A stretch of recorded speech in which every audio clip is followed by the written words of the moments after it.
Hi, my name is Eric Smith, and this is an excerpt from my autobiographical series, My Life in Not So Much a Nutshell, but more of a Melon Rind. And this is from the fourth of those four books. Every year, Binghamton has a festival to celebrate the LGBTQ community. It is always in June, which my city has dubbed Gay Pride Month. I love that because my birthday is halfway through the month. In 2018, I walked over to the Martin Luther King Jr. Memorial, where the event was to be held. I figured that I could go and see what was happening and come back for Robbie, who had agreed to go with me, if it was worthwhile. Walking over the bridge that crosses over the Shenango River, I could see the Rainbow Balloon Arch. The MLK Memorial was right on the other side of this bridge, and the festivities were in full swing. I could hear music and see loads of people milling around the area. As I walked down the concrete steps leading to the Peacemaker stage, I saw my friend Shannon. She was pushing a stroller with her daughter in it, and her son was standing nearby, holding stickers. "Hey, beautiful," I greeted her. "Hey, princess," she said as she hugged me. As we stood talking for a few minutes, a drag show was happening in front of the stage. I could hear my favorite queen, Katrina, introducing the next act. "She's sassy and brassy and will squish your head with her breasts. Here is Miss India Bombay." A plus-sized drag queen walked into the clearing surrounded by spectators. She looked beautiful. She then performed some acrobatic moves that one wouldn't believe possible. After her act, the crowd cheered. She performed splendidly. "I'm gonna walk around and check stuff out," I told Shannon. "I'll be back." "I'll probably be right here," she smiled. I walked down one side of the sidewalk and back the other, making a big oval. There were tents with merchants and LGBT-friendly organizations. There was an ice cream truck and several tents that sold food. There were loads of people that I recognized and many that I'd like to know.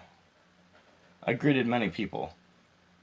Chris from my days at Merlin's, Dakota Russell hanging on to a girl, lesbians that I didn't know the names of but knew by face, and a few guys from Grindr. On my return trip, I stopped at the metal stairs that lead down to the river and smoked a cigarette, looking over the crowd from this new vantage point. I spotted a guy from Facebook that I had never actually met. I knew his name was Alex and that he was single. Standing around 6 feet and skinny, with short brown hair and a very attractive face, Alex made my heart go thumpa thumpa. He was wearing a gray baseball cap with Eevee on the front. I was stoked. I wore my Pikachu hat today. Yes! I decided to go home to retrieve Robbie and drop off the free handouts that I'd picked up at the various vendor tents. 20 minutes later, I returned with my friend at my side. We stopped and greeted Shannon. Her and Robbie had met a few times over the years. Robbie broke off eventually to explore a bit, and I remained talking to Shannon. Eventually, I walked around and seen Alex sitting at a table near the stage. This was my chance. I tapped him on the shoulder and said, "I love your hat." He smiled, looking up at my hat. "I love Pokemon."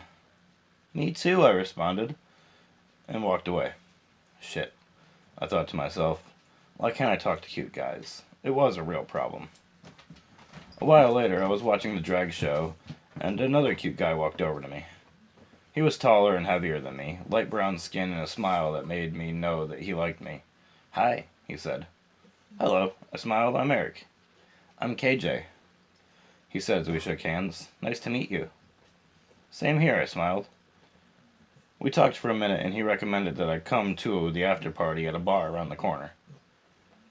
After he walked off to join some friends, I turned around and saw Alex standing a few feet away. "Hey." "Hey," he smiled. "I know you from Facebook. Alex Millage, right?" "Yeah," he said sweetly. "That's me."